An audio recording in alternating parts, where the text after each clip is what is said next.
G'day guys, Dale from GottaBTrippin, and welcome to Nafplio or Nafplion, depending on how you want to call it, in the Peloponnese region of Greece.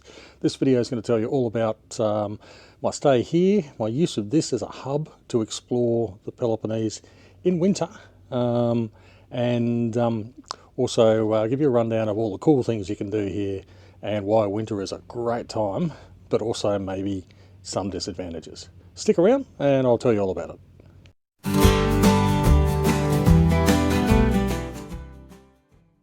So as usual, my video will start with a bit of a rundown of where I stayed. This time I stayed in a booking.com property instead of a Airbnb, only because I wasn't happy with the options available in Airbnb, but this place I'm staying at, it's actually a really nice little spot. Really quiet area. Check out this video and I'll give you a bit of a rundown of the pros and cons and put a link to it in the description. Hey guys, this is my accommodation in Nafplio. So here we are. As you walk in, you're straight into the living area. I've just opened up the doors to the deck just to give you a bit of an idea. It's a really rainy day today, so as we come out, another door to the deck that goes into the bedroom. Nice little kitchen over there. We'll get to the kitchen in a minute, but since we're beside the bedroom, very, very small bedroom, but hey, you're only sleeping in it. Lots of cupboards, couple of bedside lights, air conditioner up there. Hopefully it's a reverse cycle one, same as that one. I do notice that there's some sort of radiator thing here, but I don't know how to use it, so I'm kind of hoping that we have reverse cycle toilet and shower. They love these corner showers in Greece and Albania, I've noticed. And the openings don't really open up that wide. Oh, actually that one's better than the one I had in Albania. The one I had in Albania, you had to stand sideways and breathe in to get through the damn thing. Kitchen looks pretty good. Got an oven, cooktop, that's all you need. Oh, they've given us some couple of pods for the Nespresso machine, which is always a nice thing as far as stuff. That's the other thing I notice about Europe. For a place that has such a history with wine, what the hell is that? It's not even big enough to be taller than my finger. All good, sandwich toaster. So, looks like I have to go and buy a wine glass again, because a couple of leftover bits. Because seriously, that wine glass, that's got barely a sip in it. I mean, it's supposed to be a wine glass, not a shot glass. But anyway, that's me ranting and criticising when I just walked in. But it looks like a really nice place. In comparison to the dump that I stayed at in Athens, this is a palace. So I'm very happy from that perspective. So I've come to Nafplion in winter. It's currently, I think it's the 18th of December today. I've been here for 3 weeks, almost 3 weeks. Why did I come in winter? Basically because I didn't want to have a really cold European winter, and I figured, well, Greece in winter has got to be a bit better than Northern Europe in winter. And I'm right. Today is 20 degrees, it's beautiful and sunny, and I've been able to see a huge amount of stuff with very, very, very few tourists. So if you were thinking about going to the Peloponnese, maybe consider early winter. I think it is going to get a bit colder in January. There's already snow on the mountains just over my right shoulder, but definitely well worth coming in the winter for sure. Okay, so Nafplion. You can call it Nafplion or Nafplio. Apparently the two names are interchangeable. This is an ancient city. The original fortifications here were built back in the 3rd century, so it's been around a while. It was also the first official capital of Greece when Greece got its sovereignty. So there's a lot of history here, a lot of things to do. I'll have some videos I'll chop and change to while I'm talking that will show you things like the 3 castles. There are 3 castles in Nafplion. One on the grounds of the original 3rd century Acropolis. another two that are Venetian castles. I'll also show you some of the walking videos, walking around the town. So I'm actually sitting just near where you would start this really cool walk here. And it's a walk that goes from the end of the port area around to a beach on the other side of the headland. Problem is, one of the disadvantages to being in the Peloponnese in the winter, it's closed. It's only a path. I don't know what you would close about a path. So the funny thing is, while I was recording that little bit of a conversation about the path, I noticed a bunch of people walking to and from where the gate was. Now the key point was from where the gate was, and I'm thinking, hang on a minute, I didn't see them walk past. So I went out and I had a look, and I watched everybody just walking up to the gate, grabbing hold of it, swinging themselves around, and just walking on the path. So all the best efforts of the local council, and the path was actually not closed because people were just walking around the gate. So that's what I did. And so here you go. I've just got a few clips. I'm just going to do a few clips of a few different spots in the path because this is a beautiful path. Absolutely unbelievable, serene environment. The path walks along through a couple of little arches in the cliff face as well. So check this out. I won't belabor it too long, but I'll just do some transitions from one part of the path to the next, and you'll see just how beautiful this area is.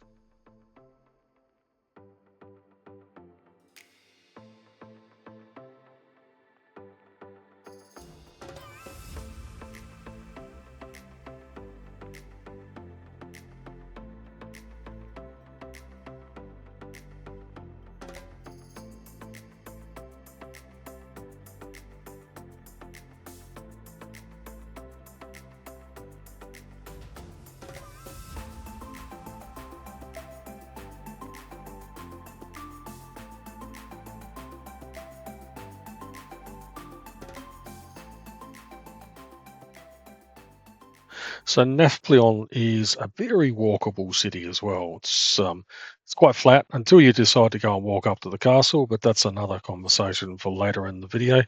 Uh, there's a there's a few little parkland areas like this one right outside the old town space, and then when you get into the old town space, it's quite a pretty sort of an old town. It's moderately modernised compared to some old towns I've seen, but generally it's preserved pretty well. This time of year, there's very, very few people. So, unlike summer, where you'd be battling shoulder to shoulder crowds as you're walking through these streets, it was actually a really pleasant stroll. I came down into the old town probably 7 or 8 times in the few weeks I was staying in Nafplion, just because it was a nice place to come for a walk.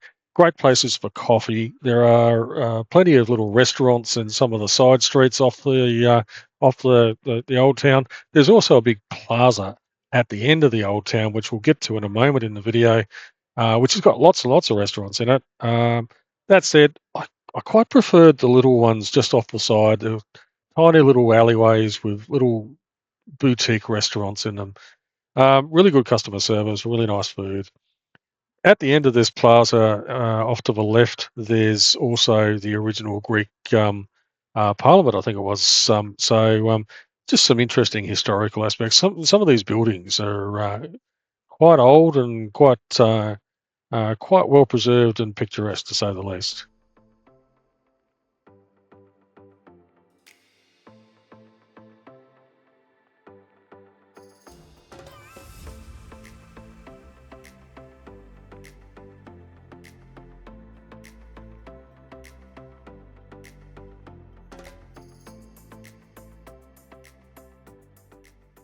So I came here with the view of using Nafplion as my base for my travels around all of the Peloponnese. It was a good idea, but actually not a good idea. Basically, Nafplion's not too far into the Peloponnese, and that's a problem because it's a lot bigger than you realise. I use this as my base. I hired a car, and so my first day trip out was down to Pylos. That was 6 hours worth of driving in its own just to get to there.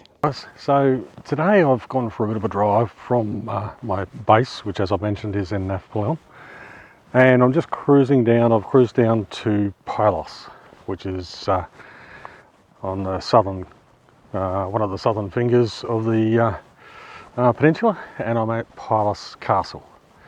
I'll do a bit of a walk around, but I'm actually just walking down towards the battlements at the edge at the moment, just as I turn around so you can see a little bit of where I am. Kind of funny, I must look a bit older than I would like to, because I got the concession card entry, or I don't know what they call it here, but like there's a full fee, which is €6, and the lady just said €3, which is the concession entry. I kind of feel a little bit guilty, but by the same token, it's the middle of winter. For all I know, they do that for everyone in the middle of winter, but I'm hoping it's not because they think I look that old that I'm actually a pensioner. If that is why, then I need to do some work on that. Maybe it's the distinguished beard. How do you like my beard, folks? Anyway, I'll just do a few videos as I'm walking around this place and put some commentary to it. Enjoy. As you walk into the castle proper, you have your main entry there. Just behind me as I'm panning around is the ticket booth, and to the left of the path was a museum, which I went into. Didn't do much recording in there because I always feel a bit bad about recording in museums. I do it sometimes, but sometimes I hold back on that.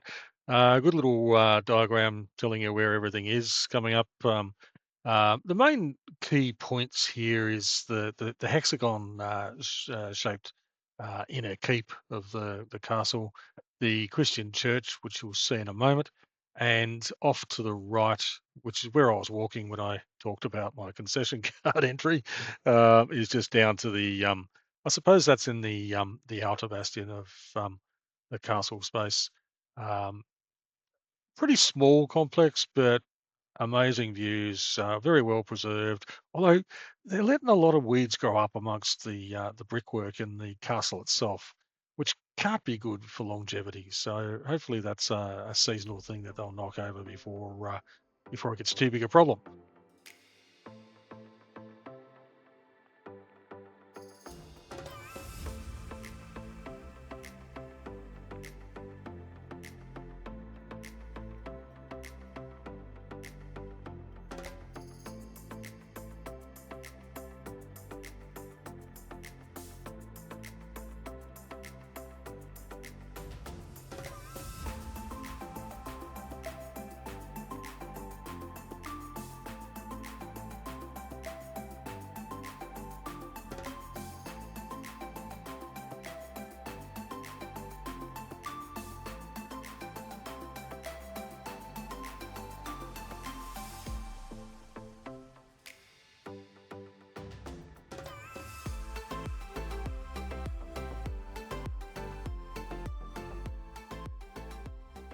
So guys, I'm about to walk in through what looks to be the main gate.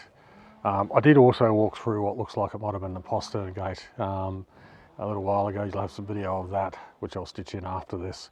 It looks like it's a postern because it's quite a bit smaller than the main gate. It's only about 50 metres away, but it's clearly not the main point of entry. What I wanted to video this for is check out how spectacular the view is as you walk into this place.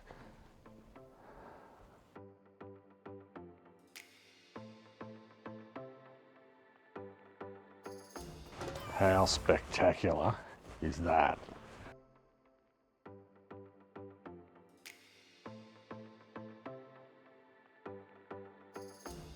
That's what you're walking into.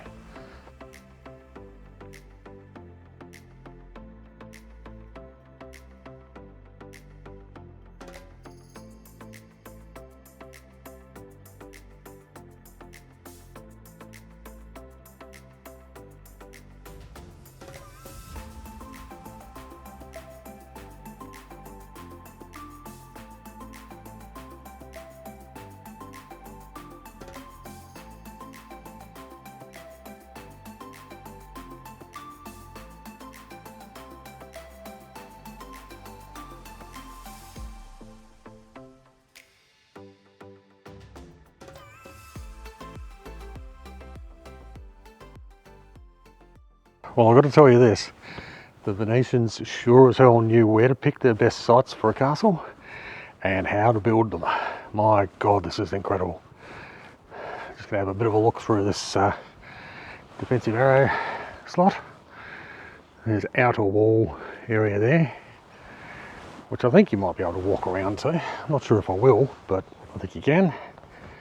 We'll walk around the parapets here. You can't walk around the entire parapet area because it's not as well restored as this, and so it's a little bit dodgy underfoot.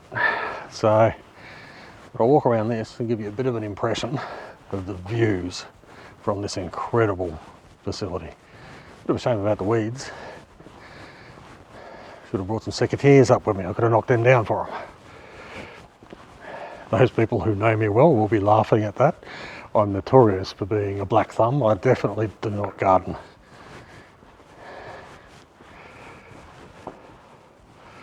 Wow, look at that. Look at that.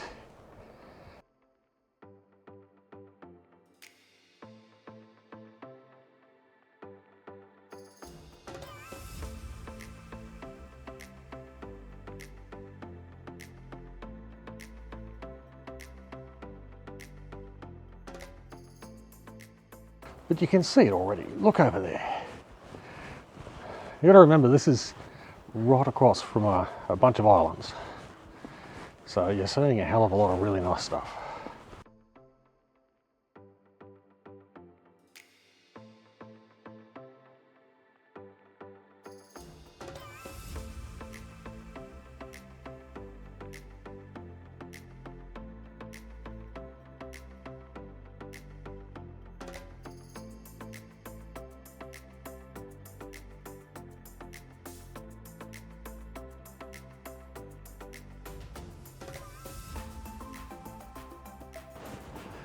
Now, if you watched my video from Durrus about the bunkers, you would have heard me talking about how cool it would be to be the sentry stationed in one of those bunkers with the view that they had.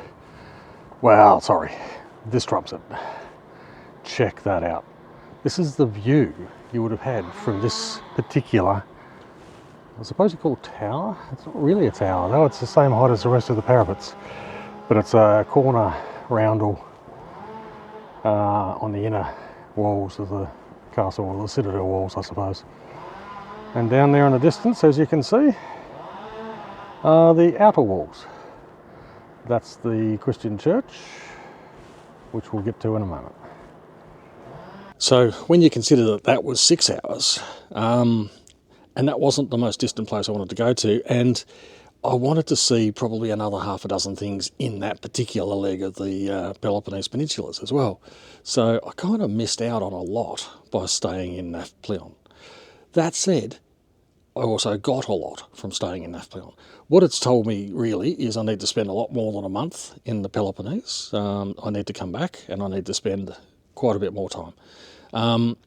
For example, if I wanted to go up to Olympia, to the original home of the Olympic Games, that is easily 6 or 7 hours of driving, and yeah, over some mountain ranges as well, so some interesting driving. So, and that's only to go to that one site, and there's so many things up there that you could do. What this has told me is I might need to rethink my style of travel, and that's another video that'll be coming along, because I am rethinking my style of travel. So stick around for that on the channel, because there's some big changes coming, that's for sure. But I'll fill you in on that in a different video. To sum that up though, Nafplion's a great place to use as a base, but I'd suggest that you have 2 bases for the Peloponnese, because you can't reach everything from one spot. It's just, unless you're doing a fly-by-night trip, you're going to miss too much. So consider Nafplion as one base, and consider looking at one of the other major towns, probably a little bit further north, as one of the other bases. So one thing I'm finding, just thinking about Nafplion, I tested the temperature of the water. Again, this is mid to late December, and the water's beautiful. If I had swimming gear with me, I'd absolutely be swimming. And right behind me is this little swimming hole that you can actually go to. It's completely abandoned at the moment, but I'd definitely give it a go. So this is a beach just outside of Nafplion. Like it literally took me 8 minutes to drive to this beach. It's a slightly grainy, sandy beach, a little bit pebbly as well. Again, as I've said many times, I did warn you that I'd repeat myself here, but this is the middle of winter. This is, what is it today? Today is the 17th of December. So, not exactly peak season for beach activity in Greece, but it's beautiful. I kind of wish I was wearing shorts and had some beach shoes on. I'd wade through this water. I wonder what the temperature of the water is. This is absolutely beautiful. And look at that view. I mean, and these guys here in the motorhomes, I actually don't think you're allowed to park here overnight, but at this time of year, who the flaming hell cares? I noticed we changed the F word there. Let me just go on. I don't want to get my shoes wet, but what's the water like? Oh, that's beautiful. I would swim in that. I would not hesitate to swim in that. God damn, I have got to get myself a motorhome, people. Why on earth am I staying in an Airbnb miles away from anywhere and having to drive everywhere when you can do what they've done? They've just driven up, parked here overnight. They could come down for a morning swim every day. Why the hell wouldn't you? This is awesome. Keep going to take my sunglasses off to get a better view, but I can't because the sun off that water is so bright. It's beautiful. Quick little interruption to the content to put a bit of an appeal out there to you. If you're watching this video and you've gotten this far through, you must be enjoying it. Please consider clicking like, subscribe if you haven't already, and what would be really cool is if you gave me some thoughts in the comments below. Have you been there? What do you think about the place? Have I given you all the information you need? What sort of information would you like to see in future videos? Don't forget, comment, like, and definitely subscribe if you haven't already. Cheers, guys. Back to the content. Now, I did warn you that there were 3 castles in Nafplion. Anyone who's watched my videos before will know I absolutely love castles, so you're going to have to see these. Hopefully you do as well. This first one, the Bourtzi Castle, or Fortress, sorry, the Bourtzi Fortress, it's in the middle of the harbour. It was called other names like Fortress of the Sea and Fortress on the Rock. It was built during the first period of Venetian rule in this region. It's very well preserved, and you can access it during the peak season. Boats go over there almost every half hour. The winter when I was there, they only went over once or twice a day, and it just didn't work with my time frame. So the best you're going to get from me is just a little bit of a look from this pier I'm walking along, and I'll do a bit of a zoom in as best I can on this this camera. But stick around because there's an even cooler fortress we're about to go and check out. The fortress of Palamidi was built by the Venetians during their second period of occupation. The fortress towers over the rest of the city of Nafplion, and it's on the crest of a 216-metre hill. Looks down on top of both of the other 2 fortresses in the town and occupies a formidable position for defensive purposes. The fortress was, however, captured by the Ottomans in 1715 and then by the Greeks in 1822, despite being regarded as one of the most outstanding defensive structures that's been built in the region. The fortress has got a total of 8 bastions and occupies quite a large amount of the surface area of the hill it occupies, including down onto the slopes of the hill as well. You've got 2 options for accessing the fortress. The first of them is to climb the steps from the town itself. There are 900 steps, or more than 900 steps, to get from the town up into the beginning section of the fortress. Alternatively, you can do what I did and drive up there, or take a taxi if you don't have a hire car. If you do decide that you want to take the steps, just take some care, particularly in the summer. In the summer, they do actually close the steps in the afternoons on hot days, simply because there's a substantial amount of risk associated with heat exhaustion and also the physical exhaustion associated with climbing 900 odd steps in the summer heat. You can spend a day here quite easily. I spent several hours here, and I did not explore the entire fortress. mainly because some of those paths are on some pretty precarious areas, and my lack of love for heights made me decide maybe I won't go along that particular path. That said, I spent a lot of time here walking around the fortress. It's definitely worth doing. Entry fees are a little on the steep side. During winter, it's €10 entry per person. And in the summer, according to their website, because I didn't go there in the summer, the entry fee is €20 per person. But overall, I would definitely recommend the Fortress of Palamidi as a place to go and visit. If you're a fit and energetic individual, definitely have a go up the stairs. There's a lot of spots that you can stop along the way to get some really nice photos of the vista surrounding you. Just doing a little bit of a walk into the ancient theatre of Asclepieion of Epidaurus. Really, really easy, half-hour drive from Nafplion.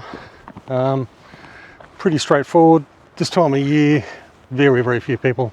I've seen 2 tourists in the time I've been walking around so far. And apart from 4 motorhomes that are parked in the car park, mine was the only car. So, again, really good time of year to come to the Peloponnese.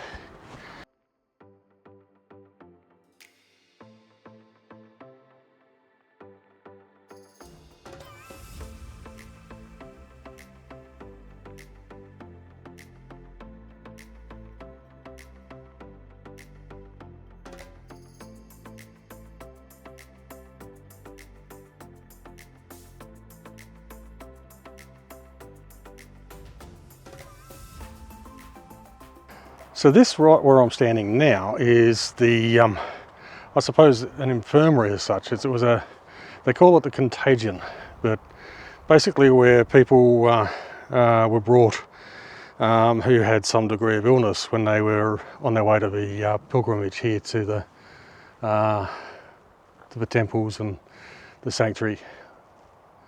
Not much left of it, so it's all very, very ruined, but still pretty damn cool. So that's pretty much how the rest of the park was laid out, with fairly substantial ruins as opposed to the well-preserved theatre. Definitely worth going to, and like I said, only 30-minute drive from Nafplion. That brings us to the end of the Nafplion video. As you can see, there's a lot to go to from Nafplion. Could have spent days more traveling around, but you definitely need to have a separate second base in the north of the Peloponnese Peninsula. Thanks for watching, guys. Hope you enjoyed the video and look forward to seeing you in the next one. Cheers, guys.